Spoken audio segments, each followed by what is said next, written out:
Good morning, good morning. Please take your seats. Thank you, Shana, for that introduction. I feel I don't have to preach at the back of that. We can all have an early coffee break, but that was amazing. So, good morning, church. Welcome to Audacious. Which one? Which part? 7. Amazing. I was just doing a vibe check to see if we are all alive this morning. Thank you, worship team, for an amazing worship. I think if we really believe what we say and or what we sing, our lives are definitely going to be much different from what we can recognize ourselves. So, my wife and I joined this church, or started becoming a part of this church about 6 years now, a little close to 6 years, and we are so grateful for all of that, all of the things that we've received in the last 6 years. So many different things, life change, different vision, and one of the things that I have always been challenged is from this verse in 2 Corinthians, which is 5 and 7, which is to live by faith and not by sight. It is the most challenging thing for me to do. And the reason for that is I'm a very practical person, right? I take things, I'm very analytical. I'm a project manager by profession. So anytime I see something, what happens is I have to look at pros, cons. Okay, I have to weigh out, is this worth the effort? Right? I have to foresee stuff in the future, right? And then completely decide whether I want to do this or not. Right?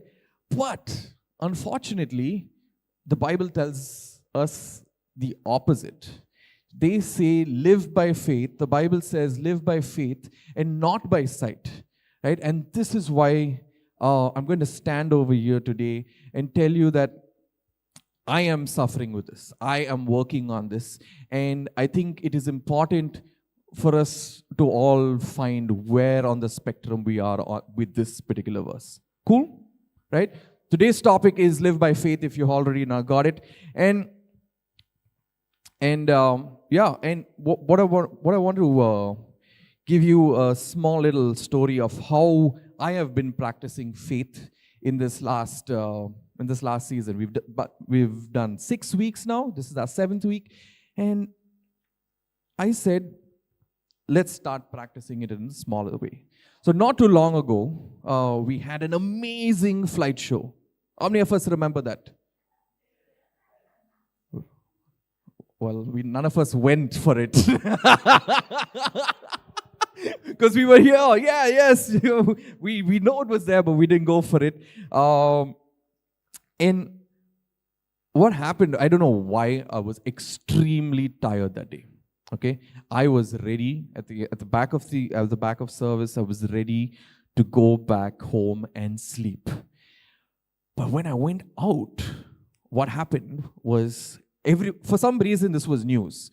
Everybody turned to me for some reason and said, there's full traffic outside. You have to be here for 1 hour. It's like not even like I asked them for it. Like everybody kept coming and telling me, it's full traffic, so much of traffic. Look at the traffic. People were like, I watched service in traffic. Somebody was in a cab watching our live event, right?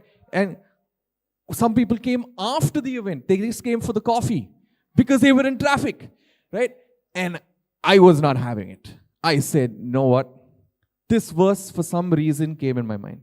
I'm going to live by faith and not by sight, right? I said, Jess, let's go. Pack the kids up. I want to leave. And as I'm leaving, people were like, you're crazy. Use your eyes. Don't be foolish. How many of us have this in our regular life, right? When we say something audacious, when we say something with, I'm going to do this, and everybody will be like, you are a fool. Right? I said, you know what? This is one way I can live it out. What's the worst that could happen? I'll be sitting in the car for 30 minutes. That's the worst. From here to Gemini, not like from here to my house. From here to Germany, 30 minutes. That's the worst that could happen. And then my analytical side brain came on and said, you know what? Let me look at Google and see how long it takes. So Google said 30 minutes from here to Germany. I said, you know what? I'm not, we are going. So we left. We got into the car. We left. 15 minutes, we are out of here. 15 minutes, we are out of here. 40 minutes, I'm at home. I've had lunch and slept before a lot of people even went home. So that's a win, right? And why am I telling you this story is because it's not about practicing faith in the big things. Yes, it is. But how about us starting to practice faith in the small things, right? It's about, and I think this is the cool thing about the word live by faith and not by sight. It's not about, they could have chose any word, but they said live, right? And living is a continuous thing. When you're sleeping, you're living. When you're awake, you're living. When you're at work, you're living. When you're at play, you're living. When you're watching a movie, you're living. They're constantly, it is a continuous thing, right? And today what I want to say is, how can we live in faith 24/7? Yeah? So that's where we're going to go, and that's what we're going to talk about today. But I'll tell you one thing, guys, okay? One of the things that I want to tell you is, I would be a hypocrite if I would stand here and tell you I'm doing this 24/7. Right? I would be a hypocrite. So, in one of the things that Pastor Praveen was praying for me last night, and I started praying that over myself, is that I hope whatever this message is ministers to me first.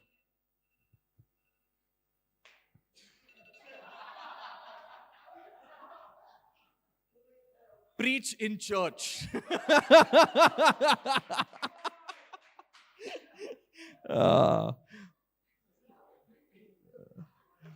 Okay, is yeah. So like I said, I would be a hypocrite if I would stand over here and tell you that I'm living this every day. This has to minister to me first, and that's essentially what. Even while I go through the points, and while I might say you or anything which is possibly pointing fingers, just note that I'm kind of pointing it back to myself. Okay, are we there? Awesome. So one of the things that, the cool thing about this series is we've been learning about faith through different people, right? The stories, amazing stuff, what do they do, how do they go through that particular series. Today is slightly different. It's going to be very inward, okay? And why inward is because we are going to look at faith in the lens of how Jesus saw faith, of how Jesus saw people who practice faith versus did not practice faith. Yeah? So, if I had to ask all of you, what are some of the qualities of Jesus? I'm sure you will say compassionate, kind, amazing, rock star, miracle worker. Anything else? Patient, counselor, prayerful, teacher, loving, humble. Wow, there's so many adjectives. Prophetic. Okay. What are the things that irked Jesus?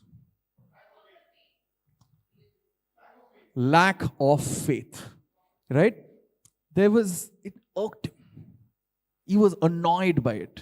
And I'll tell you, I'll give you what irks me. Okay. When I go and have a dosa, right? I ask for a dosa and someone pours sambar on my dosa. Yeah? It's like, why? Why would you do that?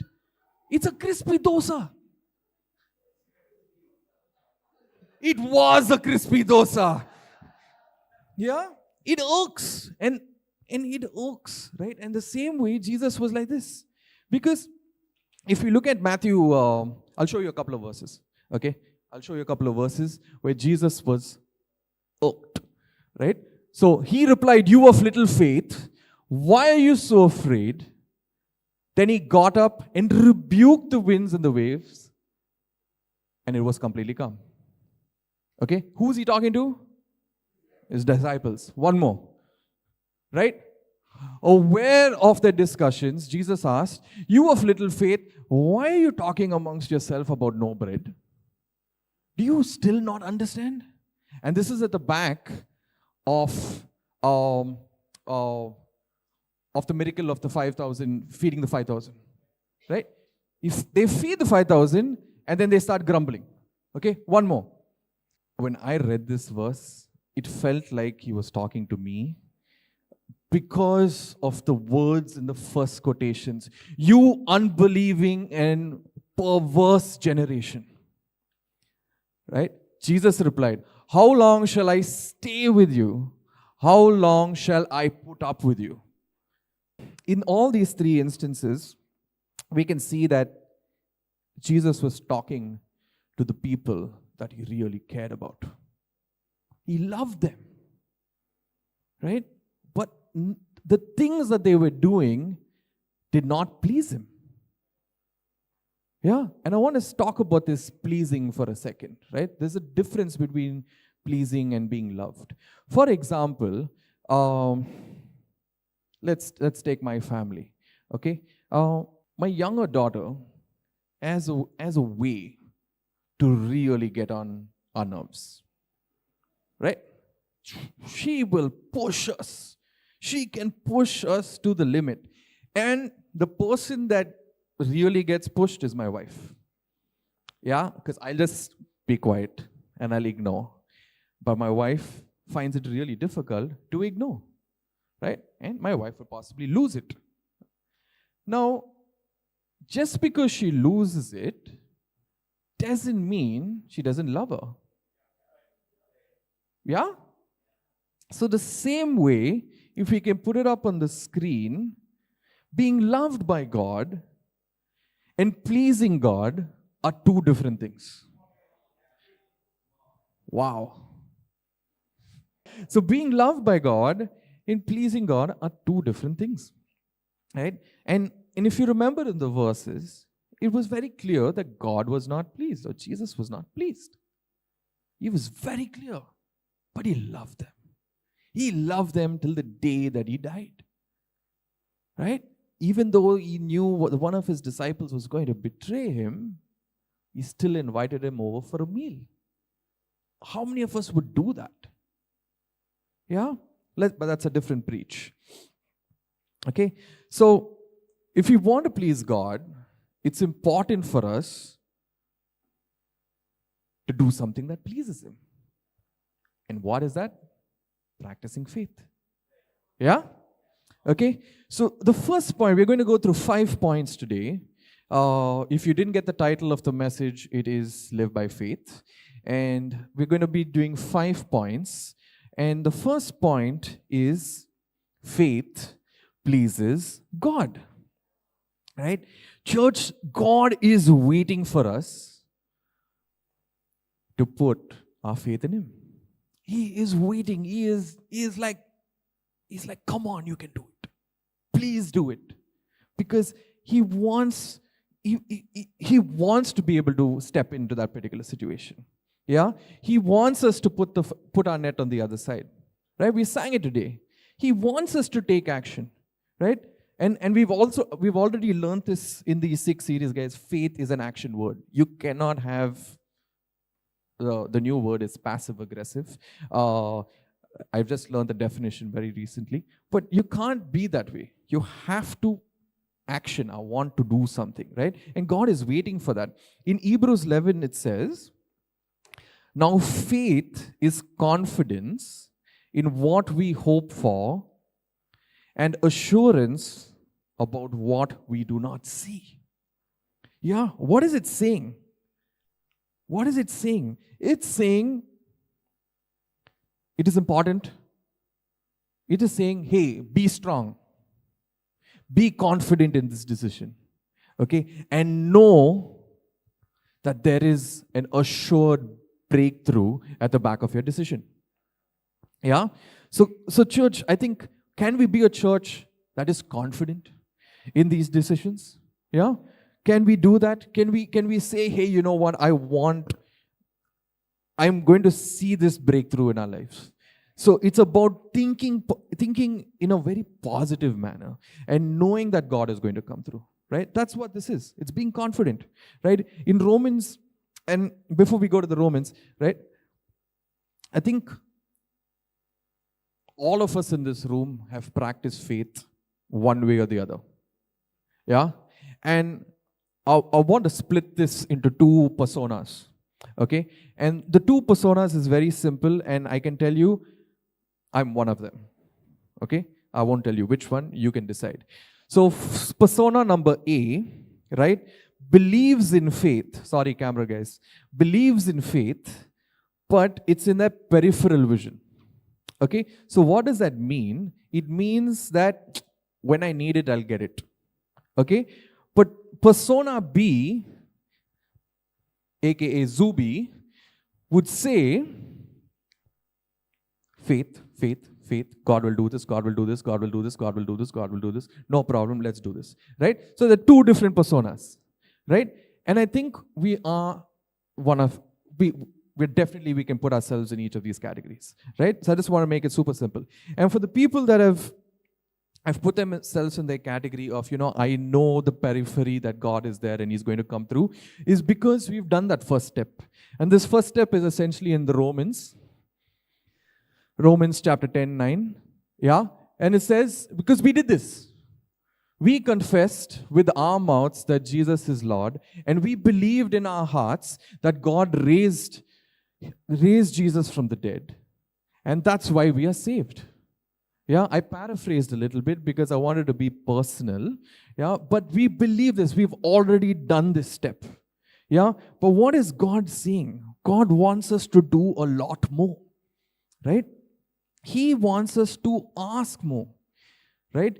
And I think if we go to heaven with this, right? You know what is one of the first questions that they're going to ask us? How much of money did you make? Yeah, no. You should have seen Sarah's face, guys. Like, what? I love it. I'm just trying to see if you guys are awake. Yeah, they are going to ask, who did you say God was? Right? And more than that, how were your actions?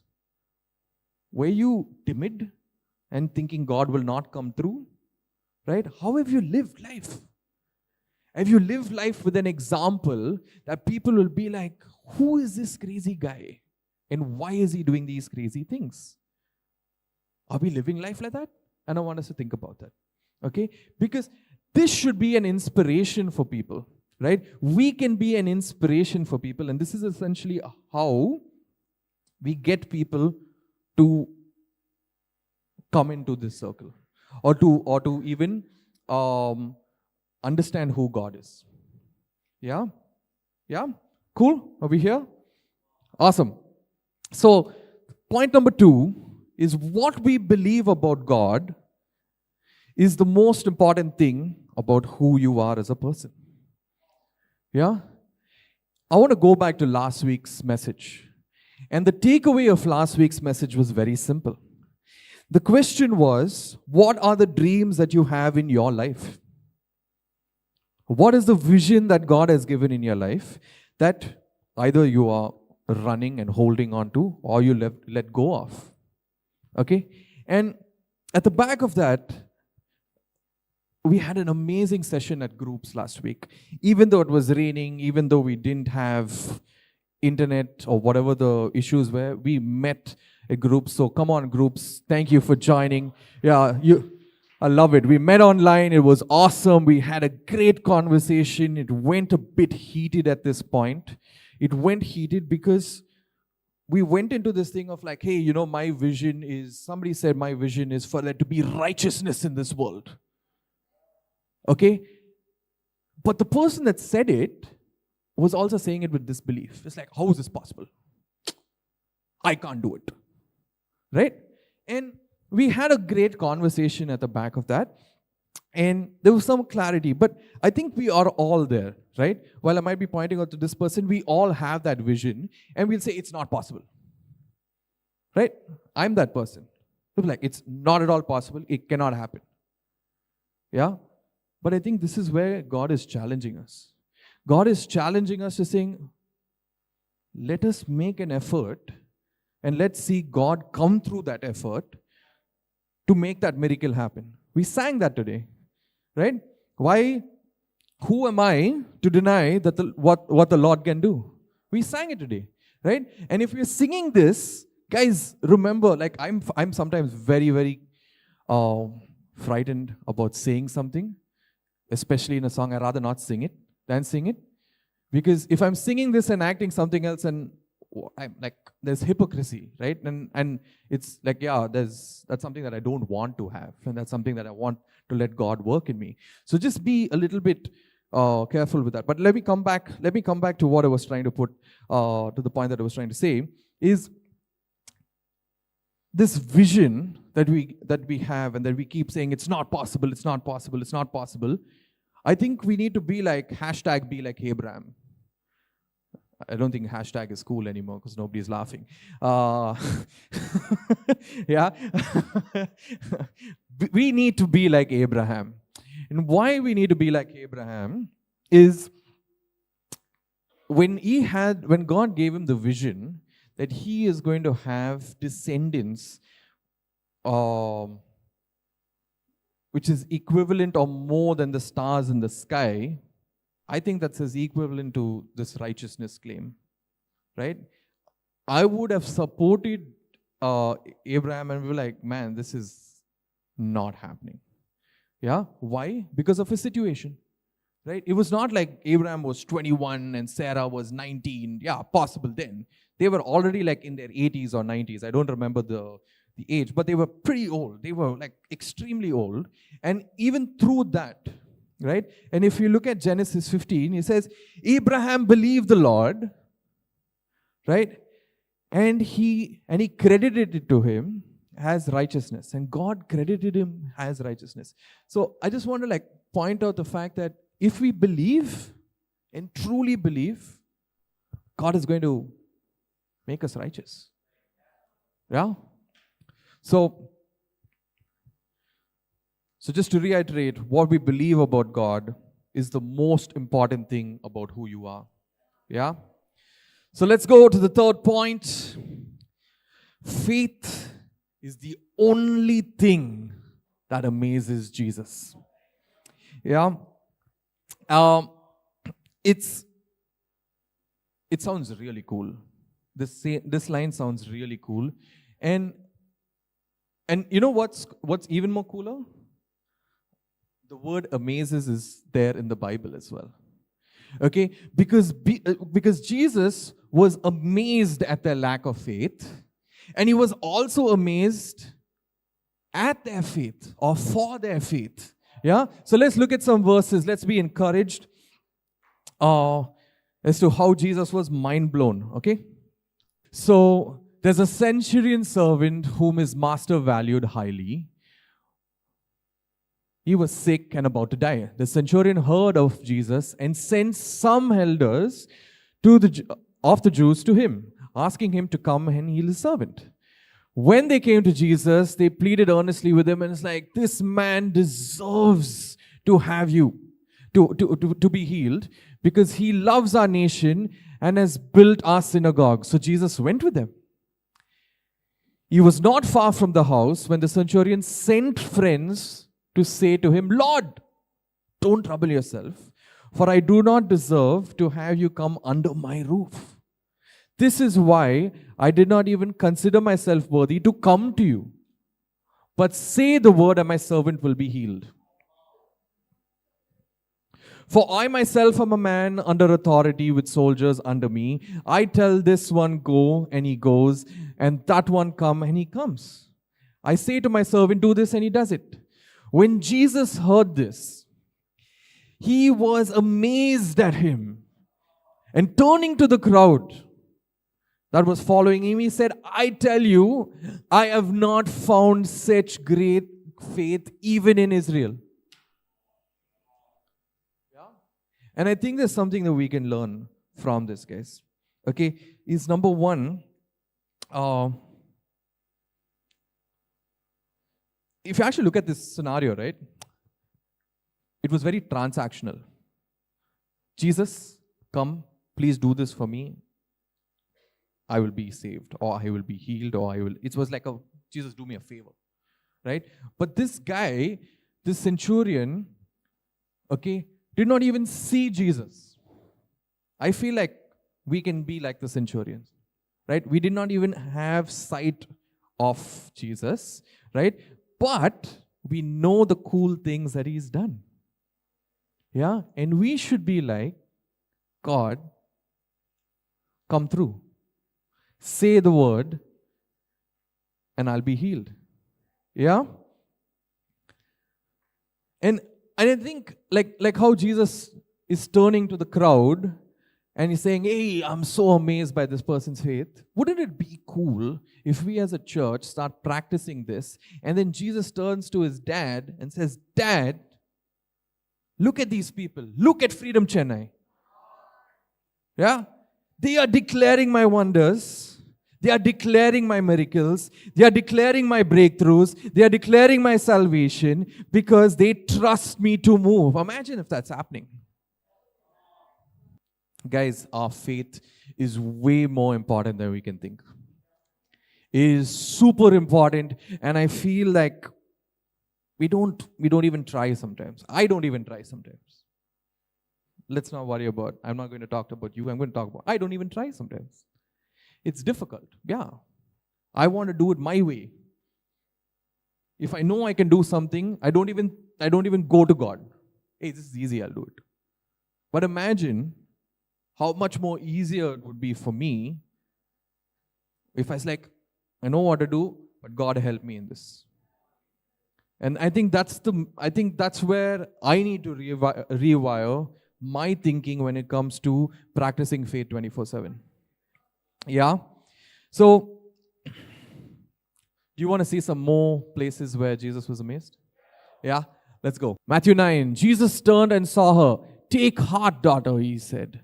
Your faith has healed you. And the woman was healed at that moment. Then he touched their eyes and said, according to your faith, let it be done for you. Then Jesus said to her, woman, you have great faith. Your request is granted. And her daughter was healed at that moment. If you notice what the common things between these last three verses that I just put up on stage, on screen, he is saying there is something in you that is unlocking this. Right? God is waiting to do something, but unless you do it, your faith has healed you. Yeah? Your boldness has healed you. Did you ever see the audacious slide? I don't know how many of yours, the font is really small.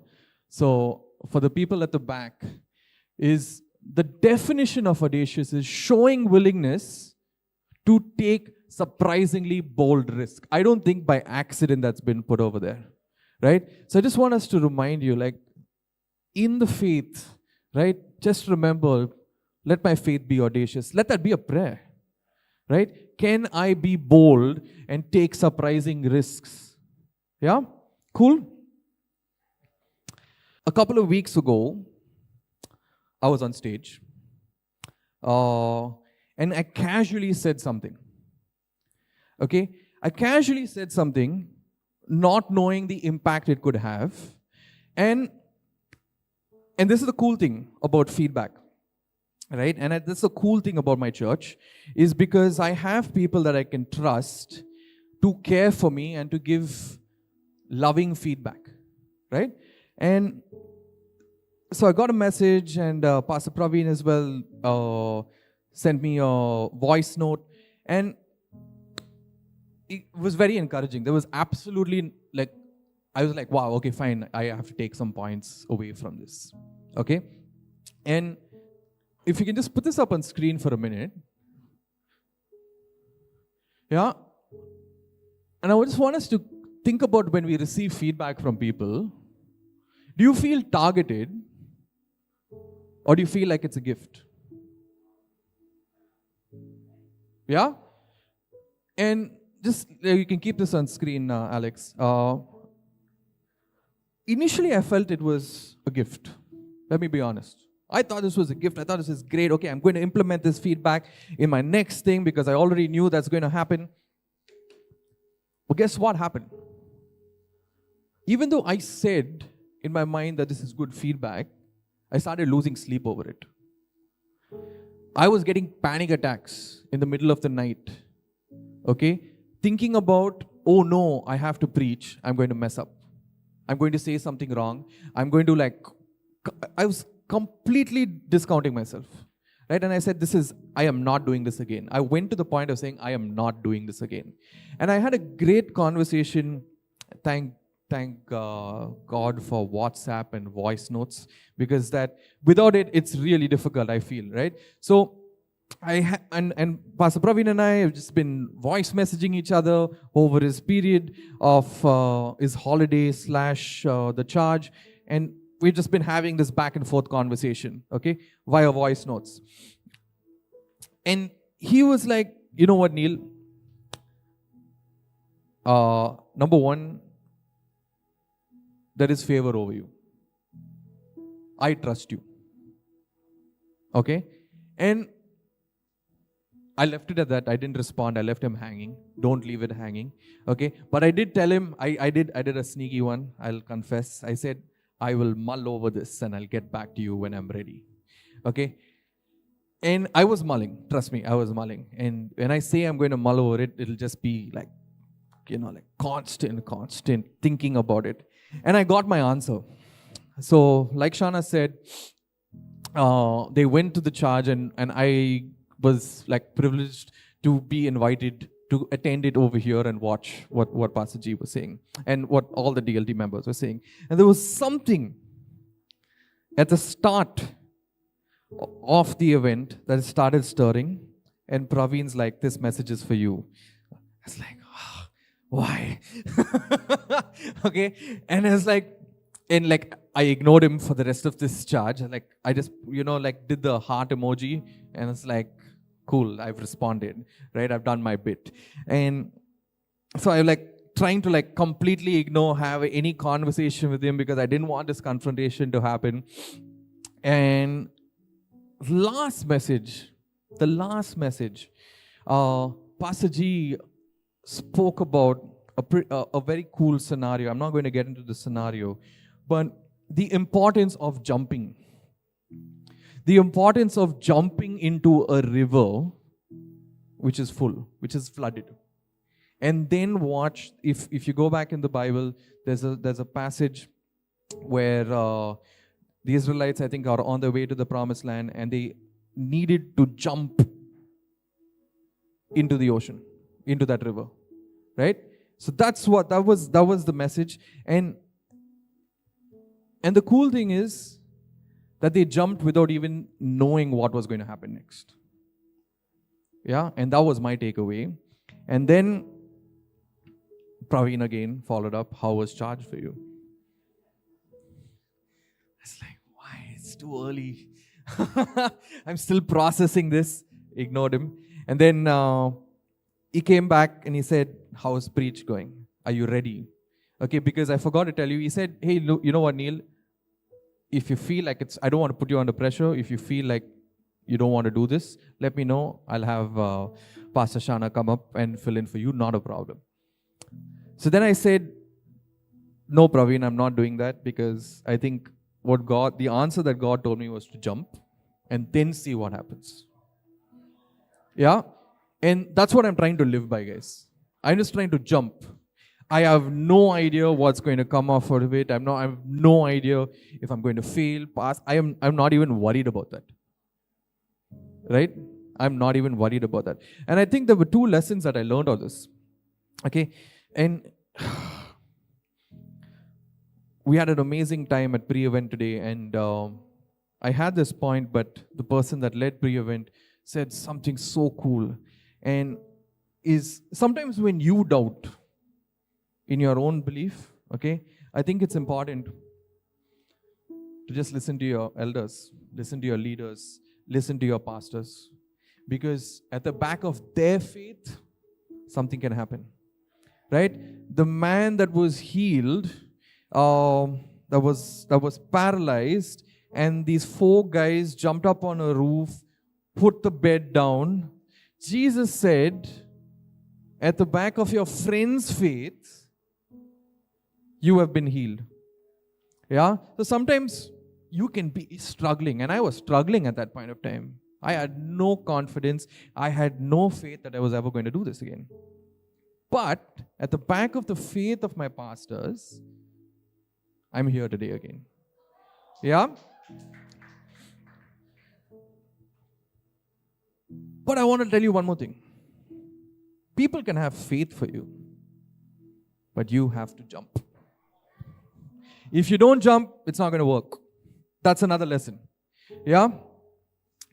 So every person in this room has that ability to jump.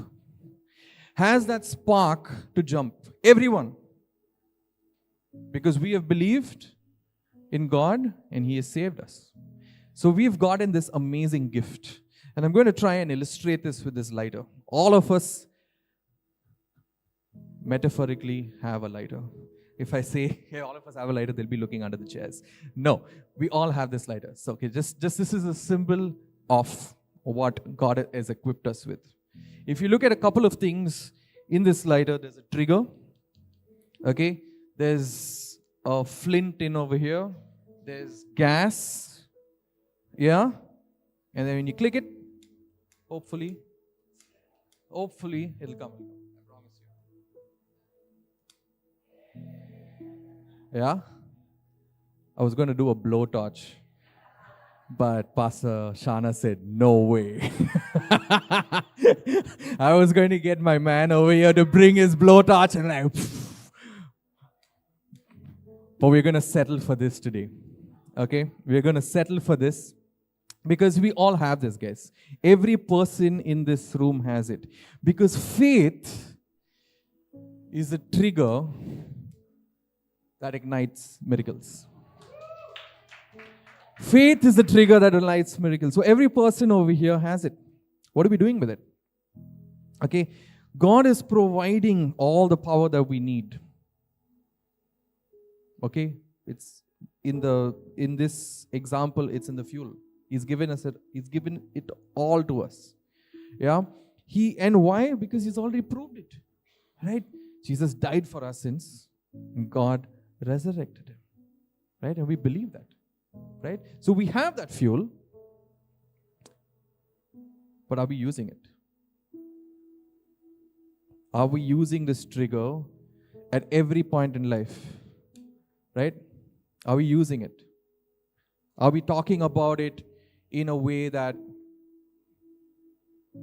it changes lives? It changes our situation. It changes our financial situation. If you're married, are you using faith as a trigger to change your relationships? If you're single, are you using faith as a trigger to find that partner? If you're sick, are you using faith as a trigger to claim healing? And that's what I want us to leave us today, is to just remember this one thing, that it's just a click away, guys. Everything is just a click away, right? And God wants us to click that button, right? And sometimes it's hard. It's hard. Like if I lock it, it's hard. It's locked. Nothing is going to happen. Right? And I think what Jesus is saying is, Neil, come to me, ask me to unlock situations in your life, and then you can easily click. So every time we find it's hard, we have to go and we have to ask. It's up on the screen. God, yeah? Asking God is the outworking of faith. He loves it. He loves it. He is like excited. He's like, hey, check out this guy from Freedom Chennai or this girl from Freedom Chennai. She's coming to me with all my problems. He's coming to me with all their problems, and they want me to step in. He's excited about it. Yeah.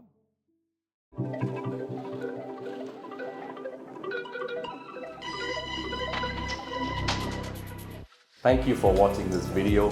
We are Praveen and Shana Emmanuel, pastors of Freedom Church, Chennai. We hope that the word that you heard today spoke to you, and if Yeah. it did, please leave us a comment. If you have a prayer request, email us at chennai@freedomchurch.cc. That's right. And if you'd like to know more about our church and our ministry, scan the QR code and you'll get all the information you need. God bless you.